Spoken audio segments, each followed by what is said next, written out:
Welcome back to the deep dive. Okay, so when you're thinking about Maui, especially travel to Maui, you're usually braced for those seasonal price changes, right? Particularly now. Yeah, absolutely. End of September, this is typically when that shoulder season quiet period ends, and bam, the fall prices kick in hard. That's what we expect, yeah. But the sources we're looking at today, they're showing something, well, really quite unusual, a kind of October surprise, you could say. It really is that expected price surge. It's just missing.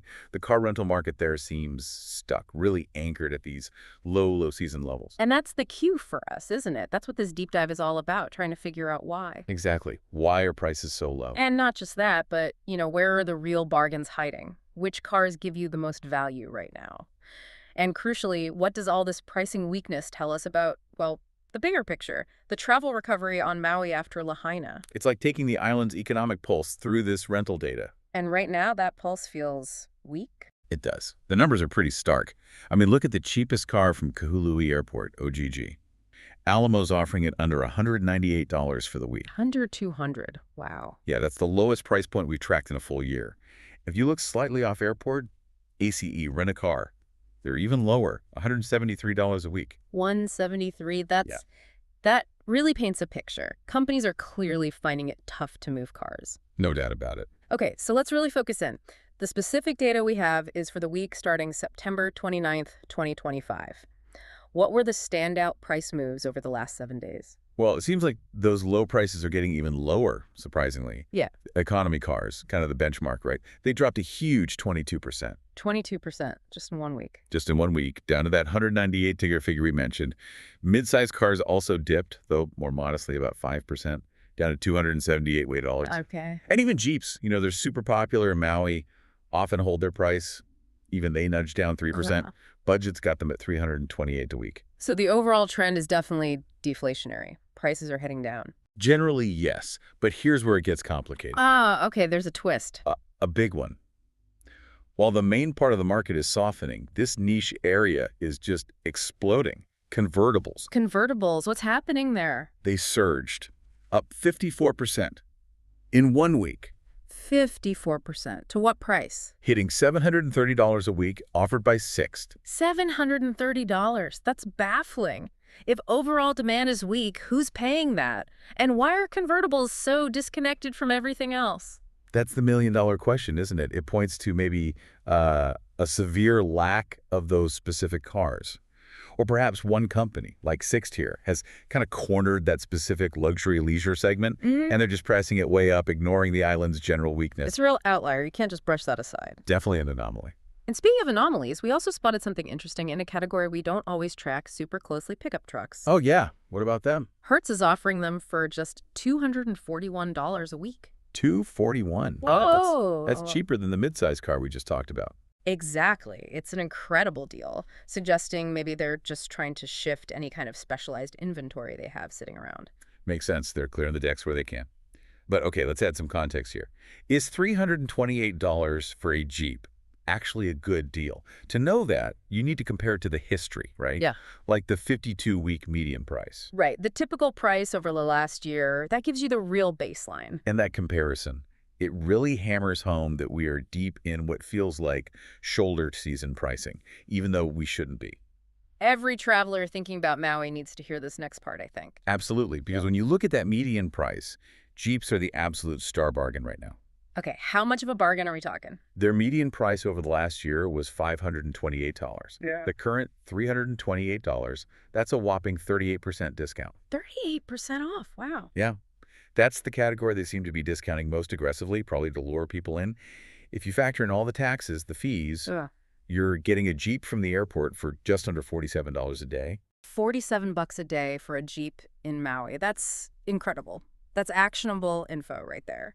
It really feels like they're bending over backwards to get visitors back. It certainly seems that way. What about the other main car types compared to their medians? Economy cars are also a good deal, about 25% off their $263 median. Midsize cars are decent too, 15% off their $327 median. So discounts across the board, mostly. Except again, the convertibles. They're the only category actually above their median, 19% higher than the typical $616 median price over the last year. Still that strange outlier. Okay, and we also saw something flagged with minivans. The data shows a huge discount, 34% off the median, but you mentioned we should be careful. Yeah, that's a bit of a data trap, you could say. That discount looks massive, but it's misleading. How so? There was a big safety recall for minivans over the summer, lasted several weeks. It really squeezed the available supply. Ah, right. Limited availability pushes prices up.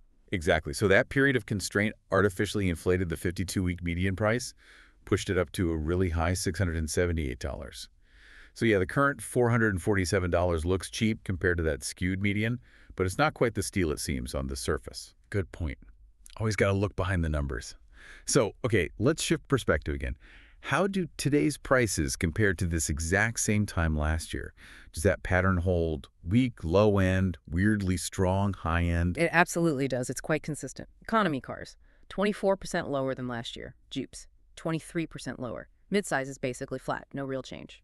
Okay, so the cheaper end of the popular Jeeps are way down year over year. Definitely. But then minivans and regular SUVs are actually higher than last year. Higher? How much higher? SUVs are up about 6%, Oh, yeah. minivans up 10%. This might still be related to those supply issues, maybe lingering effects from that summer recall impacting availability compared to last year. Interesting. And the convertibles? Still the outlier. Oh yeah, the ultimate outlier. They are currently sitting 58% higher than the price last year, which is around $461. 58% higher. The contrast is just stark, isn't it? The bread and butter rentals are desperate for customers, prices slashed year on year, but these specialty segments, or maybe just capacity-constrained ones, are charging massive premiums. It really paints a picture of a fractured, stressed market. Okay, so that's the now, but what about the next? If prices are low today, what are the booking systems telling us about the coming weeks into October? Normally, we'd see prices start climbing in the advanced systems, right? That's the historical pattern, absolutely. Based on, say, 2013 to 2018 data, early October is when you'd see that fall season surge reflected in advance bookings. But looking at the systems for October 2025, There's nothing, almost no movement. really? So the systems are basically predicting this weakness continues, a soft landing for the next month or so. Precisely. We looked at advanced OGG prices for economy or compact cars, covering the weeks from October 6th right through to the 27th. They're incredibly stable, just hovering around $241, $242. Wow, flat. Very flat. We only see a little bump, which you'd kind of expect anyway, when we look out to the week of November 3rd. That goes up to about $309 at OGG. But the overall lack of any real surge for October, it strongly suggests the rental companies themselves expect fall travel numbers to be weak. They're just not anticipating that usual seasonal rush. Doesn't look like it. Which kind of flips the script on the usual advice to book travel way in advance, doesn't it? If they aren't worried about selling out, maybe there's no penalty for booking closer to your travel date. That's exactly what the recent data suggests. Since about mid-February of this year, the trend has been pretty consistent. Last-minute prices, meaning booking just a day or maybe a week ahead, have actually been lower than prices booked, say, 5 weeks out. Lower, not just the same, but lower. Yeah, though the difference is usually small. It just reflects how soft those advance prices already are. Like, let's compare renting a car for tomorrow booked 1 day in advance. That's the $198 price at OGG we mentioned. Now, if you had booked that same rental date, but you did it 5 weeks ago, so 36 days in advance, you would have paid $235. Ah, I see. So booking last minute actually saved you money in that case. A bit, yeah. It shows prices are stable and low, and the companies aren't really penalizing people for waiting. There's no fear premium being baked in weeks ahead. Okay, so prices are low, they seem likely to stay low, and booking last minute might even be slightly cheaper. So the next question is, where should you book? The classic airport versus off-airport dilemma. Right. And historically, the thinking was pretty clear. Off-airport should be cheaper, right? You avoid some of those airport taxes and fees, and maybe skip the convenience premium they charge right at the terminal. That was the standard playbook. But, and this is a big but, the whole situation after the Lahaina fires in August 2023 seems to have really shaken up that model. How so? What's changed? Well, think about those smaller, often independent off-airport places. They might be struggling more in this difficult business climate. Maybe cutting back their fleet, reducing operating hours. Some might even have paused operations. So they might not have the cars or the savings, especially for certain types of vehicles. Exactly. They might not be able to offer those traditional deep discounts anymore, particularly on premium or less common vehicle types. And we can actually see that happening in this week's data. Absolutely.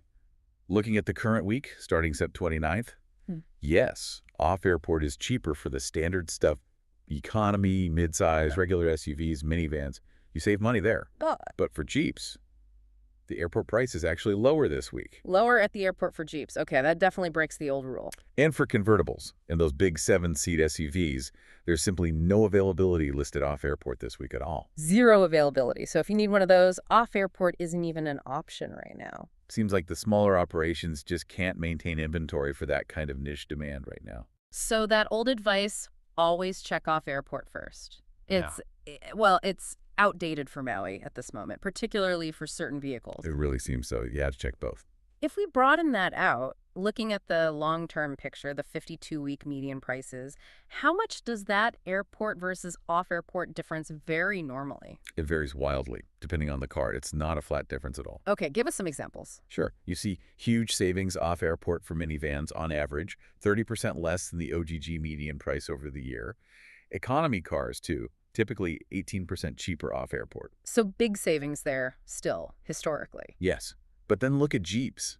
The median price for a Jeep off airport is actually 22% more expensive than renting it at the airport. 22% more off airport. Wow, and it's even more dramatic for the 7-seat SUVs.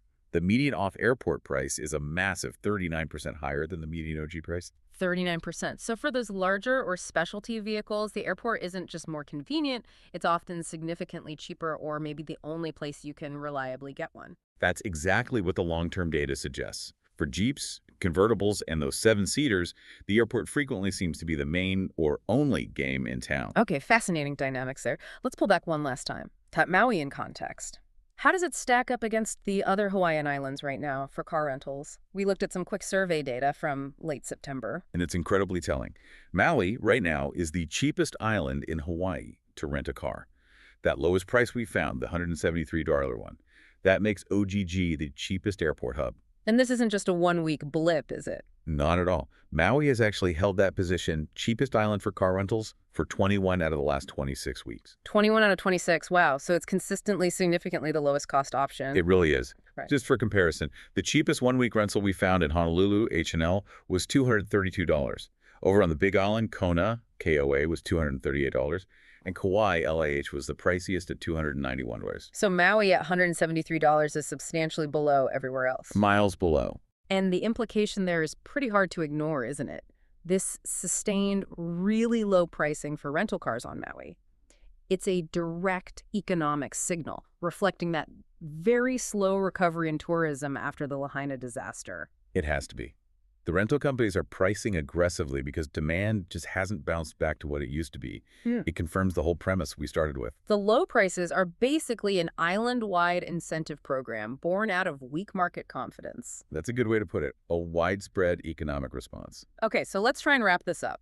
Key takeaways for you listening. Maui is definitely experiencing this October surprise. Prices are unusually low, stuck at shoulder season levels, defying the historical trend. Right, and within that, Jeeps and economy cars look like particularly strong bargains when you compare them to their typical prices over the last year.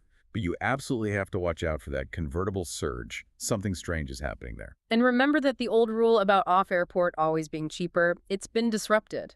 Yes, you can still save big on minivans off-airport based on the median data. But you must check the airport OGG price too, especially for Jeeps, where the airport might actually be cheaper right now. And for things like 7-seat SUVs or convertibles, the airport might be your only reliable bet. Which brings us to a final thought, something for you to mull over. Almost all this data points towards weak expectations for future demand driving these low prices overall. Yet, we see these specific pockets, like convertibles or maybe 7-seat SUVs, showing huge price spikes or serious availability constraints. That's paradox. It is. So if general demand is low, what specific factors, maybe a particular demographic, maybe corporate travel niches, maybe just severe fleet limitations, are propping up prices in these isolated segments? And how long can the main market stay so depressed if certain types of vehicles are clearly in such short supply or high demand? It does create a fascinating puzzle, doesn't it? What other signs out there might confirm this weak outlook for fall travel or maybe contradict it? That's definitely something worth pondering as you look at this data and maybe plan your own trips. Indeed. Well, we really appreciate you trusting us with your sources today and letting us take this deep dive into what's happening in Maui's travel market. Always interesting to dig into the data. Until next time.